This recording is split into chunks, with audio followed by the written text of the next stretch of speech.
because I got encouraged to continue that, I ended up being the main songwriter of the band. So it all came about by chance, really, because there's nobody actually there initially to say, you know, do this that way or do that way. It was, a lot of it was mostly instinctive.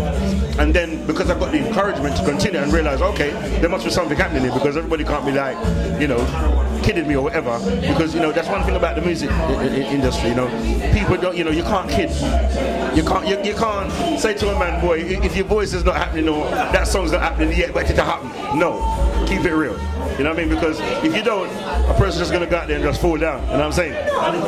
We see many of them on X Factor. You know something? I mean, you talk about X Factor. I mean, people knock X Factor and stuff like that, right? And I look at it both ways. You know, I look at X Factor in terms of like, there are a lot of people who go on X Factor who wouldn't be given a chance in hell.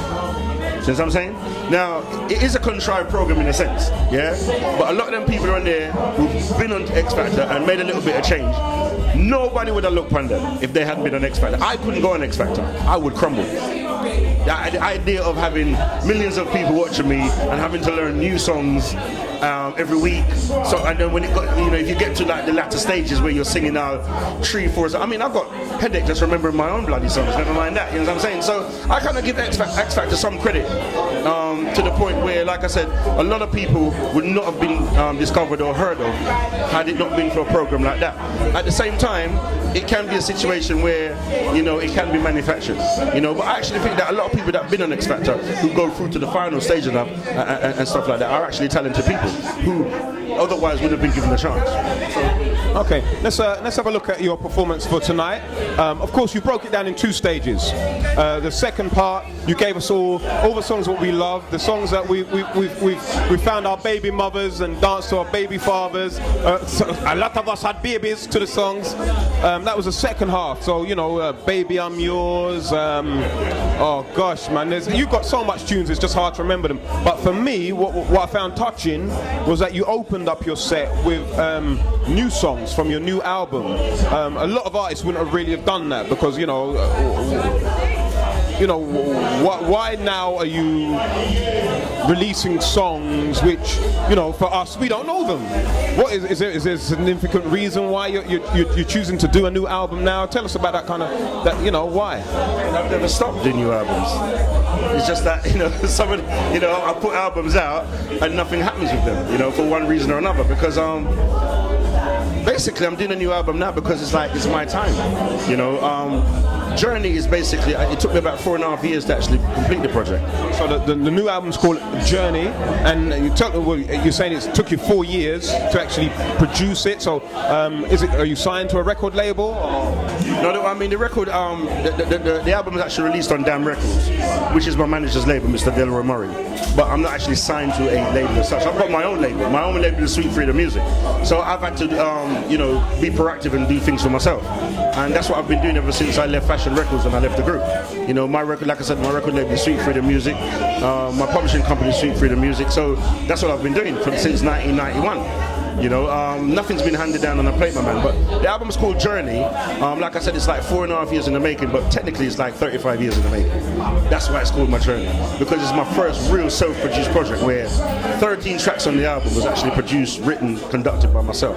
And the only track that wasn't produced and written and conducted by myself is the track Sam Cooke's track, which is A Change Is Gonna Come, which is an amazing song, and that was actually produced by a wonderful gentleman called Mr. Patrick Donovan, and he's from the Reggae Regulars fame. I don't know if you know that band. Where is Jah? You need to check out that tune. It's an amazing song. Not a lot of people know that. Where is Jah? You heard it first, yeah?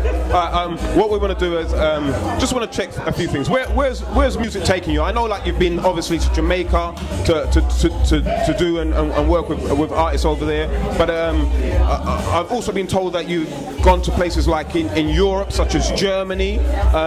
Do they understand Lovers Rock in Germany? But when I went there, they did. Yeah, it's a big movement in Europe. You know what I mean? But Lovers Rock is in some ways a bit slower in Europe. But in terms of reggae music and, like, say, more social comment songs, Roots Mook is very, very big in Europe right now. Lovers Rock, there's a renaissance in Lovers Rock right now. And it's quite amazing actually to think that when I started, you know, 35, 36 years ago, you know, that at this time I'm actually singing those same songs. I'm actually being given the opportunity to do new songs, and you know, those new songs are being appreciated alongside with the old songs. So there is a real resurgence of lovers rock right now, and we're just embracing it because that's our legacy. It's a UK phenomenon.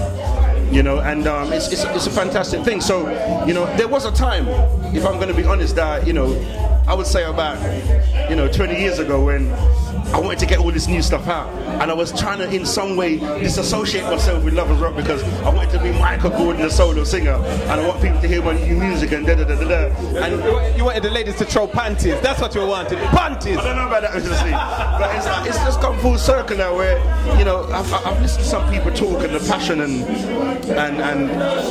the idea of this music being such a wonderful history.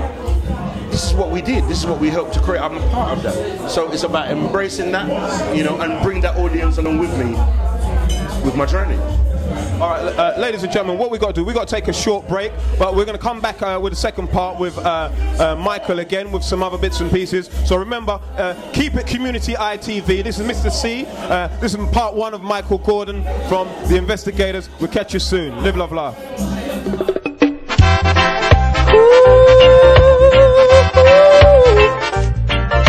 Baby.